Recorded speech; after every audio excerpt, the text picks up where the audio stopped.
오늘 우리에게 주시는 말씀은 신약성경 로마서 8장 1절부터 11절까지 말씀입니다. 저와 함께 천천히 읽어보겠습니다. 그러므로 이제 그리스도 예수 안에 있는 자에게는 결코 정죄함이 없나니 이는 그리스도 예수 안에 있는 생명의 성령의 법이 죄와 사망의 법에서 너를 해방하였습니다. 율법이 육신으로 말미암아 연약하여 할 수 없는 그것을 하나님은 하시나니 곧 죄로 말미암아 자기 아들을 죄 있는 육신의 모양으로 보내어 육신의 죄를 정하사 육신을 따르지 않고 그 영을 따라 행하는 우리에게 율법의 요구가 이루어지게 하려 하심이니라. 육신을 따르는 자는 육신의 일을, 영을 따르는 자는 영의 일을 생각하나니 육신의 생각은 사망이요 영의 생각은 생명과 평안이니라. 육신의 생각은 하나님과 원수가 되나니 이는 하나님의 법에 굴복하지 아니할 뿐 아니라 할 수도 없음이라. 육신에 있는 자들은 하나님을 기쁘시게 할 수 없느니라. 만일 너희 속에 하나님의 영이 거하시면 너희가 육신에 있지 아니하고 영에 있나니 누구든지 그리스도의 영이 없으면 그리스도의 사람이 아니라. 또 그리스도께서 너희 안에 계시면 몸은 죄로 말미암아 죽은 것이나 영은 의로 말미암아 살아있는 것이니라. 예수를 죽은 자 가운데서 살리신 이의 영이 너희 안에 거하시면 그리스도 예수를 죽은 자 가운데서 살리신 이가 너희 안에 거하시는 그의 영으로 말미암아 너희 죽을 몸도 살리시리라. 아멘.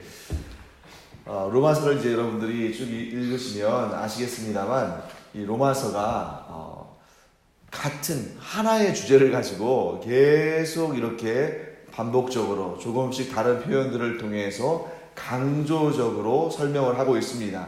그래서 이미 사실 이 복음에 대한 내용들은 저와 여러분들이 벌써 로마서 1장부터 7장까지 여러 번 강조적으로 이렇게 말씀을 나누고 또 제가 설교하면서 그 원리를 알려드렸습니다. 그렇기 때문에 이 원리 자체가 어려운 것은 아닌데 그럼에도 불구하고 굉장히 우리가 이 말씀들이 논리적으로 계속 이렇게 전개되고 있는 것을 보게 됩니다. 그래서 저는 오늘 이런 시도를 한번 해보려고 해요. 왜냐면 이제 복음의 내용에 대해서 또 그리스도의 그 정죄함으로부터 우리를 구원하신 그 대속의 사역들 이런 내용들을 우리가 많이 공부를 했으니까 특별히 이제 이 로마서 8장 1절부터 11절까지의 이 복음의 원리를 제가 구약과 연결해서 한번 살펴보고자 합니다. 많은 분들이 가지고 있는 오류 중에 하나가 신약과 구약을 단절시키는 거죠. 그러니까 구약의 역사는 이미 흘러간 역사고 그것이 완전하지 못했기 때문에 신약에 와서 이제 예수 그리스도의 그 복음을 통해서 완전한 구원이 제시되었다. 그러니까 이제 구약은 사실 좀 어떻게 보면 그게 중요하지 않은 그냥 우리 가볍게 생각할 수 있는 혹은 지난 것으로 생각할 수 있는 이런 걸로 생각할 수 있습니다만 그것은 잘못된 해석이죠. 복음은 신약과 더불어서 갑자기 생겨난 것이 아니라 구약 때부터 영원전부터 하나님의 그 계획하신 가운데 진행되어 온 것이고 단절되는 것이 아닙니다. 편의상 신약과 구약과 신약을 나눈 것이지 성경은 한 권이고 하나님의 구속의 역사도 이어지는 하나의 역사입니다.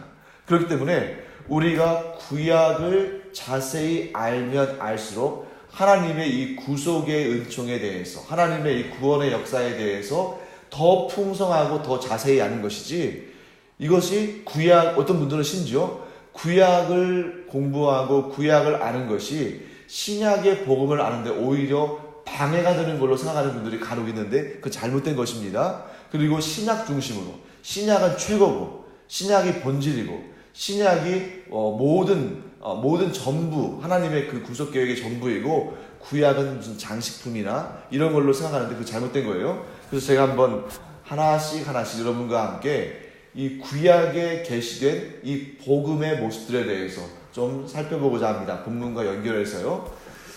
자, 정죄는 무엇입니까? 정죄는 죄를 판단하는 거죠. 그리고 그 죄에 대한 대가를 치르도록 하는 것입니다. 그래서 이 정죄의 역할을 무엇이 했죠? 네. 율법이 하는 것입니다. 율법이 정죄의 역할을 할 수 있는 것은 선과 악에 대한 선명한 구분을 해주기 때문이죠. 그러니까 율법은 어떤 것이냐면 하나님께서 어떤 것을 기뻐하시고 하나님께서 어떤 것을 싫어하시는지 그것을 명확하게 구분함으로 말미암아 이 인간이 예수 그리스도의 대속의 죽음으로 그 죄사함을 받기 전에는 어떠한 노력으로도 말미암아 어떠한 노력을 통해서도 하나님을 기쁘시게 할 수 없다. 인간의 죄성은 하나님을 기쁘시게 할 수 없다. 이것을 강조하는 것입니다.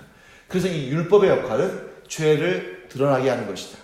그런데 사실은 죄를 드러나게 한다고 해서 이 율법을 마냥 싫어하고 미워할 것이 아니라 사실 율법은 원래 중립적인 거예요.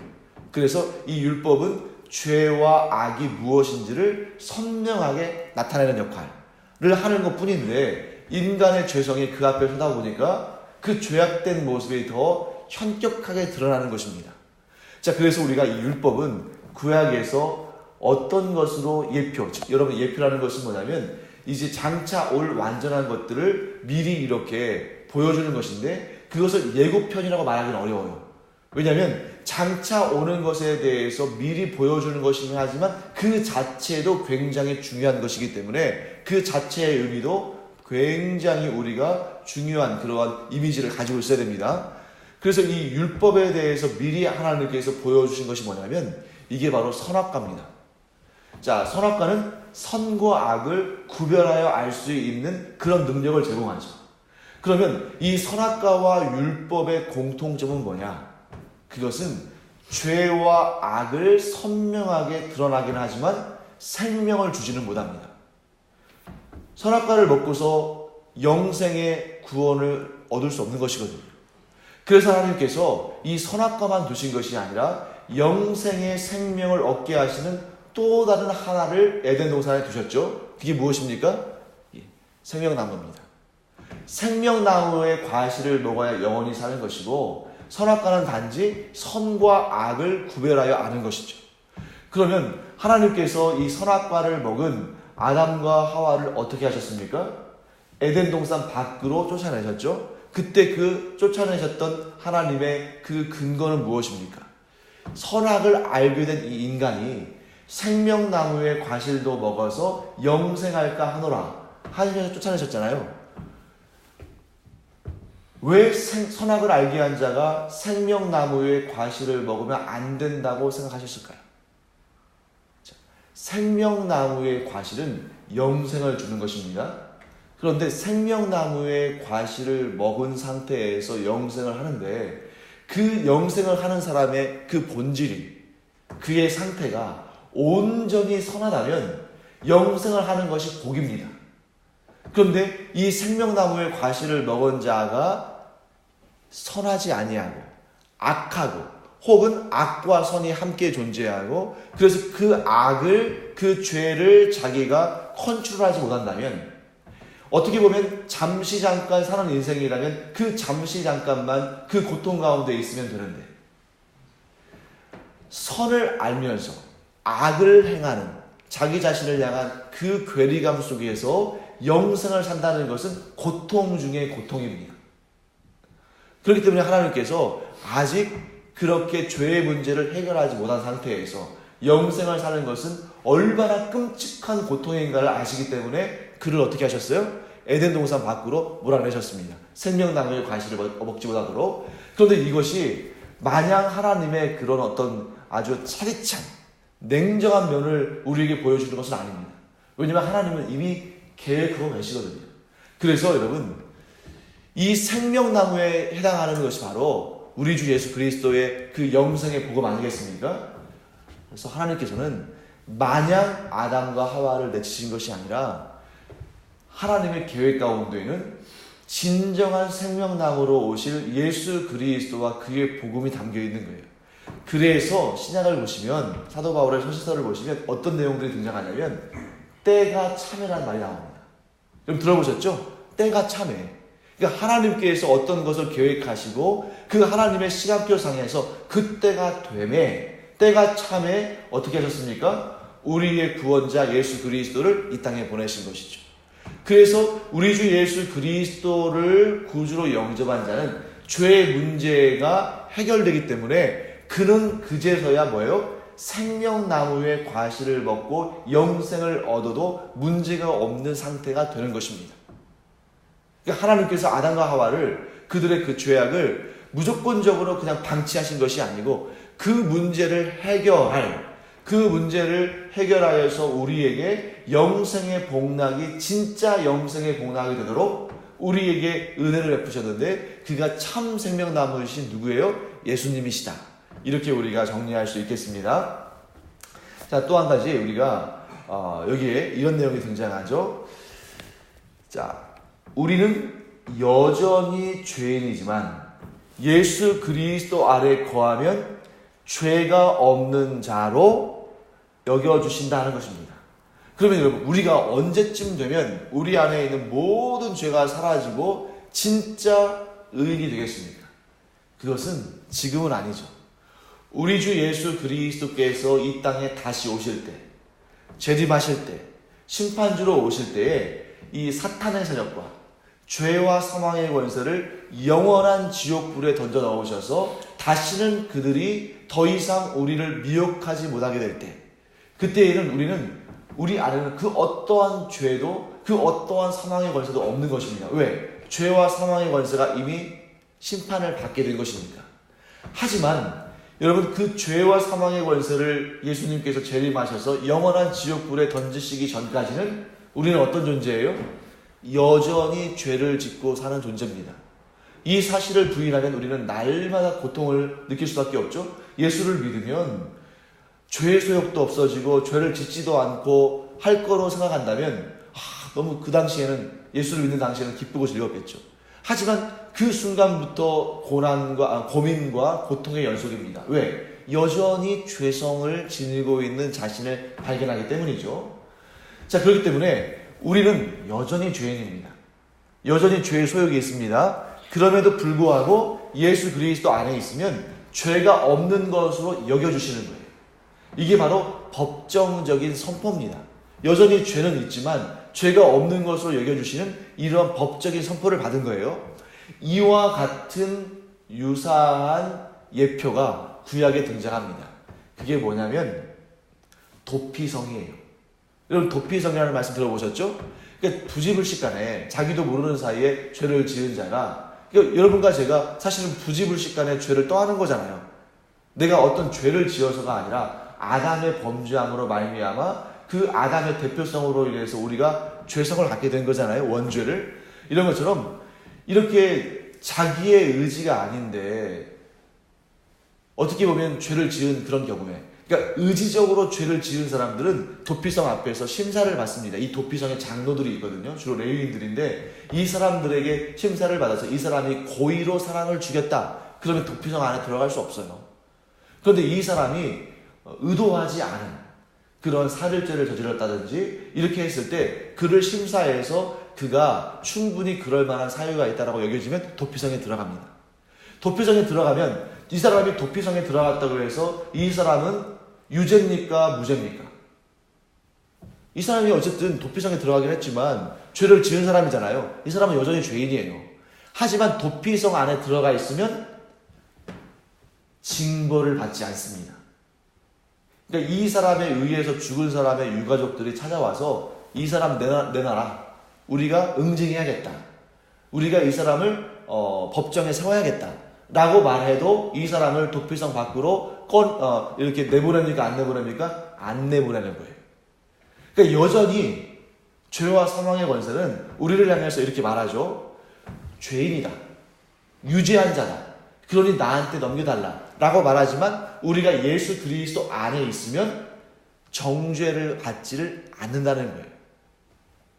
그 상태에서 우리가 사망과 죄에게 넘겨지지 않는다는 겁니다. 자, 그런데 도피성에 있던 그 죄인들은 여전히 죄인인데 이 죄인들이 완전히 죄 없는, 완전히 정죄받지 않는 상태로 그 도피성을 나갈 수 있는 그런 기회가 옵니다.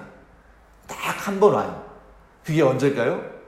그가 죄를 짓고 도피성에 들어갈 때 그 당시에 대제사장이 있을 텐데 그 대제사장이 죽는 날, 이 사람은 무죄함을 인정받고 방면이 되는 겁니다.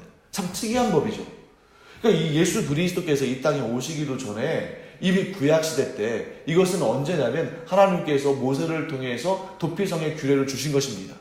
근데 어떻게 그런 규례를 주셨을지 정말 이게 시간을 예를 들어서 타임머신을 타고 가서 예수 그리스도께서 우리를 위해서 죽으실 것을 미리 봤다면 그런 법이 생길 말도 할 텐데 이것은 분명히 법적으로 예수 그리스도께서 십자가에 달려 죽으시기 1500년 전에 세워진 율법의 조항에 들어가 있는 것입니다. 그것은 우리에게 뭘 증거하는 것입니까? 하나님께서 이미 이러한 하나님의 언약적 내용들을 미리 율법에 담아 놓으셨다는 것을 고백할 수밖에 없어요. 이것은 문서적으로도 이미 증명이 된 것입니다. 왜냐하면 예수님께서 이 땅에 오신 그때로부터 1500년 전에 기록된 성경에 기록되어 있으니까요. 구약 성경에. 뭘 의미합니까? 예수 그리스도의 그 죽음을 통해서 우리가 모든 죄로부터 노임을 받게 되는 것처럼 구약의 그 도피성도 마찬가지입니다. 그때의 대제사장의 죽음을 통해서 그가 모든 죄로부터 노임을 받는 것입니다. 그래서 우리는 예수 그리스도를 칭하는 많은 호칭들이 있지만 그 중에 하나가 뭐가 있어요? 우리의 대제사장이신 예수 그리스도. 그게 이제 도피성과 연결이 되는 것입니다. 인간 대제사장은 우리의 죄를 영원토록 사하지는 못하지만 그 인간 대제사장의 그 죽음으로 말미암아 그 한 인생을 도피성에서 무죄한 자로 꺼내주지만 그러나 그에게 영원한 생명이 주어지는 것은 아니잖아요. 하지만 우리의 영원한 대제사장이신 예수 그리스도께서 십자가에 달려 죽으심으로 말미암아 우리에게는 영생의 구원이 주어진다 하는 것을 우리가 알게 되는 것입니다. 자, 그 다음에 여러분 이런 의문 한번 생기지 않으셨어요? 이런 의문들이 우리한테 있을 수 있는데 그게 뭐냐면 내가 예수 그리스도를 구주로 영접해서 영원한 죄사함을 받았다면 육신도 그냥 안 죽어도 되잖아요. 그렇지 않습니까? 예수 그리스도께서 우리를 위해서 십자가에 달려 죽으시고 우리에게 영원한 구원, 영원한 생명을 선포하시고 그것을 이루셨다면 그냥 우리가 예수 믿는 사람들이 안 죽고 그냥 영원히 죽지 아니할 그런 부활의 몸으로 그냥 변화돼서 우리가 그냥 영원토록 살면 될 텐데 왜 예수를 믿고 구원받은 사람도 한 번은 꼭 죽어야 되는가? 그 육신은 왜 죽어야 되는가? 이게 굉장한 의문이 될 수 있거든요. 그런데 우리는 그냥 이런 부분에 대해서 그냥 예수 믿으면 나중에 부활하니까 하고 그냥 이렇게 넘어가는데 사실 이런 부분들도 우리가 따지고 봐야 됩니다. 특히 우리 주일학교 우리 자녀들 같은 경우에는 이 부분 굉장히 궁금하지 않을까요? 자, 이것에 대해서는 구약에도 예가 있습니다. 다니엘 얘기를 한번 넘어가 볼까요? 다니엘이 바사, 즉 페르시아의 3명밖에 없는 총리 중에 하나가 됐어요. 이 바사 페르시아는 오늘로 따진다면 미국보다 더 큰 나라입니다. 그러니까 로마 제국 이전에 세계를 제패한 그런 거대한 제국이었어요. 그러다 보니까 이게 제국이라는 말이 여러 나라들을 통합해서 통치하는 나라잖아요. 그러니까 여러 나라들이 이렇게 있다 보니까 이 나라를 다스리는데 왕은 혼자 다스릴 수 없습니다. 그래서 실무를 행할 그러한 총리들을 뒀는데 총리를 3명을 뒀어요. 나라가 워낙 크니까. 그런데 그 3명의 총리 가운데 이 바사 왕이 가장 총애하는 총리는 누구겠습니까? 다니엘인 거예요. 근데 다니엘은 어떤 사람입니까? 포로된 나라 출신이잖아요. 포로 국가의 유다 나라의 출신이에요. 그러니까 이제 이전부터 권세를 갖고 있던 다른 총리들과 다른 위정자들이 얼마나 미워했겠습니까? 시기하고 질투했겠죠. 왜? 그 황제의 모든 총애를 받으니까. 그래서 이제 다니엘이 그렇게 시기와 질투 가운데 있는데 그래서 이 다니엘을 위기에 몰아넣고 그를 제거하려고 이런 기득권자들이 음모를 꾸밉니다. 다니엘을 향한 그 음모가 뭐였습니까? 앞으로 30일 동안 왕을 제외하고 누구에게든지 구하면, 여기서 구한다는 것은 뭘 의미하는 게 있어요? 기도하는 걸 의미하겠죠? 앞으로 30일 동안 왕을 제외하고는 그 누구에게 어떤 신이든 어떤 사람에게든지 구하면 기도하면 그는 사자굴에 던지라. 왕을 꼬드기 위해서 이러한 법령을 반포하게 합니다. 그런데 그것도 모자라서 그것이 조금 약간, 왜냐하면 이 왕이 너무 다니엘을 사랑하니까 그 마음을 변경할 수도 있잖아요. 그래서 그 주변에 아주 사악한 위정자들이 왕을 또 꼬드기 위해서 어떻게 하게 되면 금령을 반포하라 라고 말합니다. 그리고 거기에 왕의 도장을 찍게 합니다.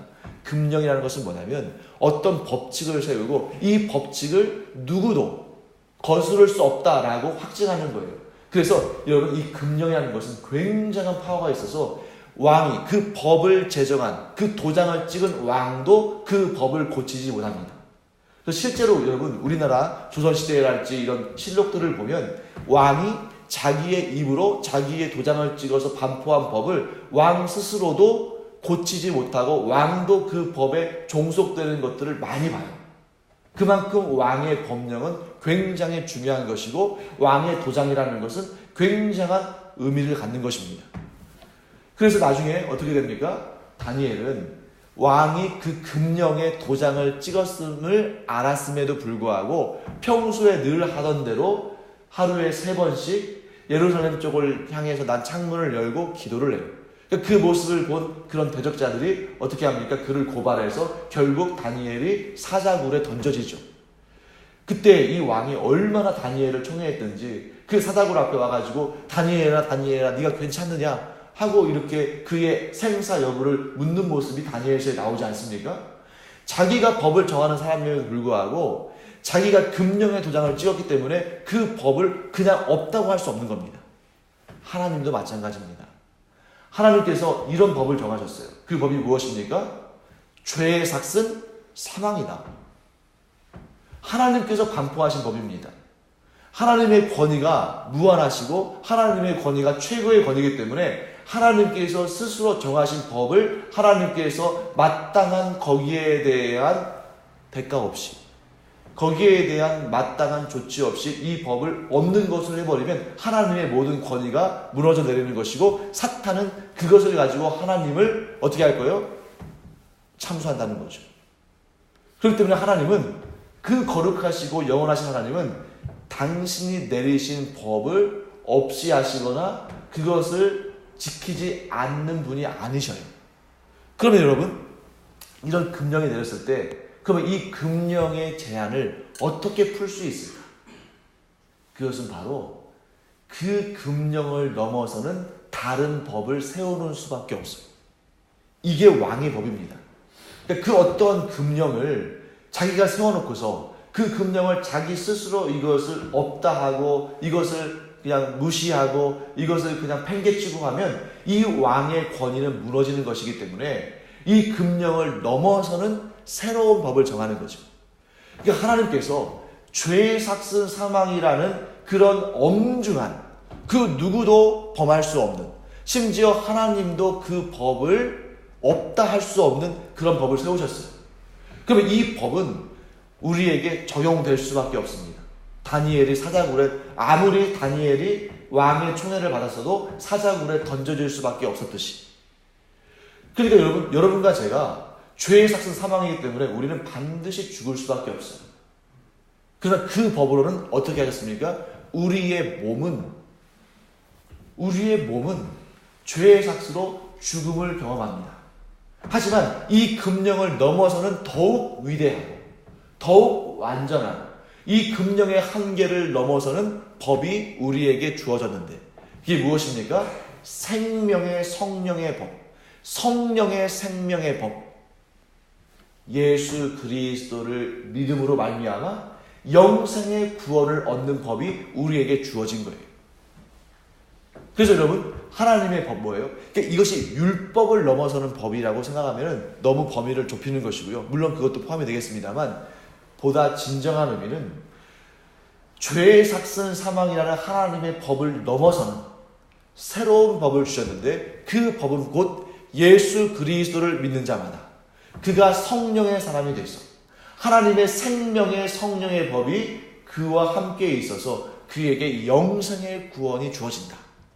이 법이 우리에게 온 것입니다. 그렇기 때문에 여러분 다시 한번 정리하겠습니다. 이런 내용들이 어느 날 신약이 시작됨과 동시에 하늘에서 갑자기 떨어진 것입니까? 아니죠. 구약에 전부 계시되어 있는 거예요. 그래서 이걸 통해서 우리가 뭘 알 수 있습니까? 우리를 구원하시는 하나님의 계획은, 하나님의 역사는 이미 영원전부터 계획되었고 그것이 구약 성경에도 다 계시되어 있는 것입니다.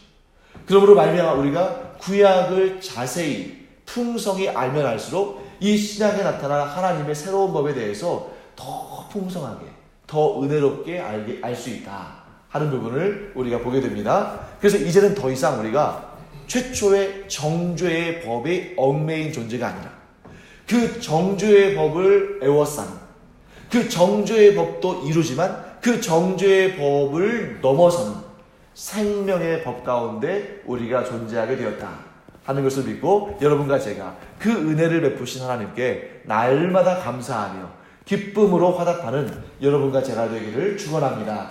기도하겠습니다. 하나님 감사합니다. 하나님께서 저희들을 구원하시는 이 놀라운 은혜의 법은 이미 하나님께서 영원전부터 계획하셔서 그 정죄의 법의 한계를 넘어서서 우리에게 영생의 구원을 주시는 하나님의 은혜로 주어진 것임을 믿습니다. 그러므로 저희들이 이 생명의 법을, 이 새로운 법을 우리가 날마다 깨닫고 그 은총 가운데 거하며 날마다 그 은혜를 찬양하며 이 생명의 법이 온 세계 모든 열방으로 퍼져나갈 수 있도록 복음의 증거에 힘쓰는 주의 종들이 되게 하여 주시옵소서. 감사드리며 예수님의 이름으로 축복하며 기도합니다. 아멘. 이제는 우리 주 예수 그리스도의 은혜와 하나님 아버지의 무한하신 사랑과 성령의 감동, 감화, 위로, 교통하심이 이 시간 더 이상 정죄의 법에 머물러 있지 아니하고 생명의 성령의 법, 성령의 생명의 법 가운데 거함으로 영생의 구원을 지금 이 순간에도 누리고 있는 주님의 사랑하시는 자녀들 위에 이제로부터 영원토록 함께 있을지어다. 아멘. 이 시간 우리 함께 기도할 때에 이 생명의 구원의 법을 허락하신 하나님께 감사를 드리며 이 구원의 복이, 이 은총이 온 세상 모든 열방에 퍼지도록 하나님의 나라가 확장되기를 위해서 함께 기도하겠습니다. 또 여러분들의 간절한 기도 제목들 하나님께 아뢰실 때에 하나님께서 풍성한 은혜의 응답들로 채워주시기를 축복합니다. 기도하겠습니다.